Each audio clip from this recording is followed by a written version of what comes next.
नमस्ते दोस्तों, medicinal kingdom में आप लोग का फिर से एक बार बहुत बहुत स्वागत है। हाजिर हुई एक नई वीडियो के साथ। इस वीडियो में बात करते हैं हम पीपीआई और H2 ब्लॉकर के बारे में। अक्सर से हम लोग जानते हैं कि बहुत सारे प्रैक्टिशनर्स डॉक्टरों के द्वारा जो है कभी कभी रेनिटिडिन ग्रुप का जो मेडिसिन होता है, जैसे कि एसीलॉक हो गया, रेंटेक हो गया, या फेमोटिडिन ग्रुप का मेडिसिन हो गया, जैसे फेडिन हो गया, और भी अलग अलग नाम से आता है इसमें। और पीपीआई ग्रुप का पेंटोप्राजोल, रेविप्राजोल, एसोमेप्राजोल, इसमें क्या फ़र्क है कि जो है पेंटोप्राजोल कुछ पेशेंट को दिया जाता है, किसी पेशेंट को रेनिटिडिन ग्रुप का एसीलॉक दिया जाता है। दोनों में अंतर क्या है? दोनों हम लोग सिंपल सा जानते हैं कि दोनों गैस की दवा है, जो है अगर गैस बन रहा है तो खाना है उसमें। लेकिन अंतर क्या है?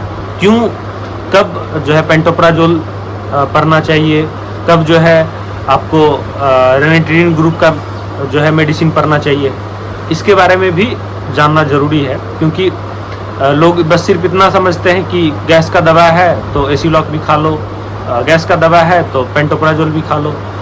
लेकिन आखिर इतना जो है डिवाइड क्यों? तो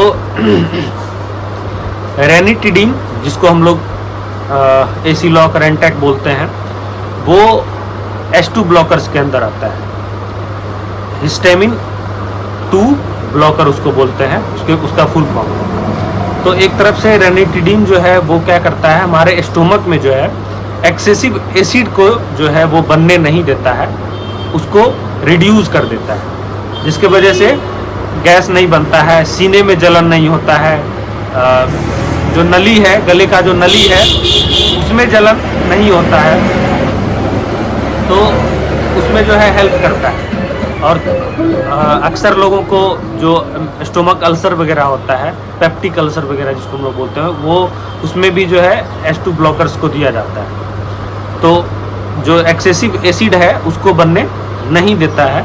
इसके वजह से क्या होता है कि और जो एक्सेसिव एसिड बना हुआ है पेट में ऑलरेडी स्टोमक में है, उसको वो रिड्यूस कर देता है, आराम से जो है उसको पास कर देता है। जब खाने के बाद जो है लोगों को डकार हो जाता है, या फिर जो है किसी किसी को जो है उसके गैस के द्वारा जो है एनल एरिया से भी बाहर हो जाता है।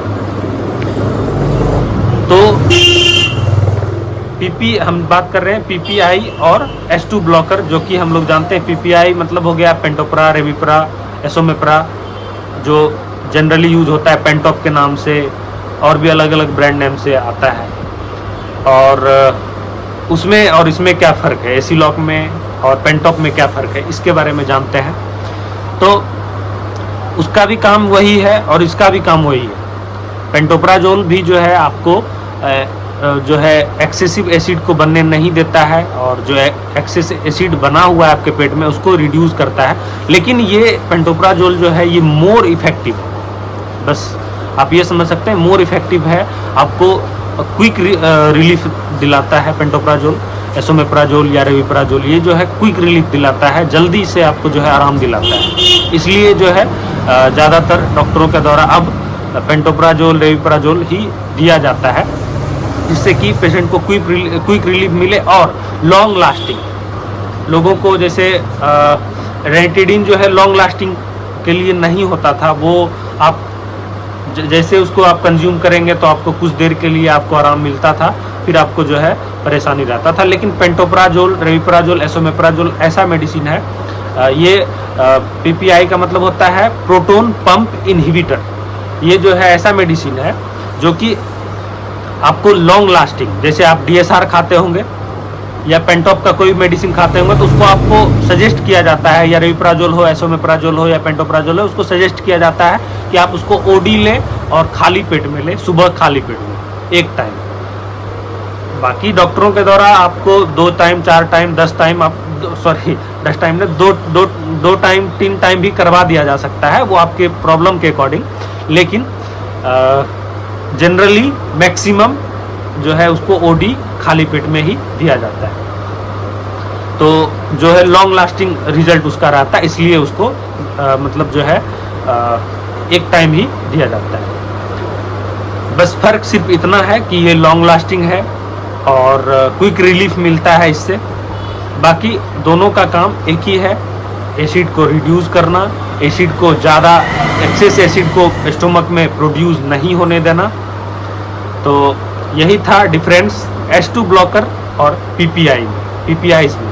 तो उम्मीद करते हैं ये आप लोग समझ चुके होंगे H2 ब्लॉकर और PPI में क्या अंतर है इसके बारे में। तो अगर आप लोग के लिए ये वीडियो हेल्पफुल रहा हो तो लाइक करके, चैनल को सब्सक्राइब करके और वीडियो को शेयर कर दीजिए। इस तरह का नॉलेजफुल वीडियो मैं आप लोग के बीच हमेशा से लाता रहता हूँ। मिलते हैं आप लोगों से अगले वीडियो में, तब तक के लिए जय हिंद, जय भारत, वंदे मातरम।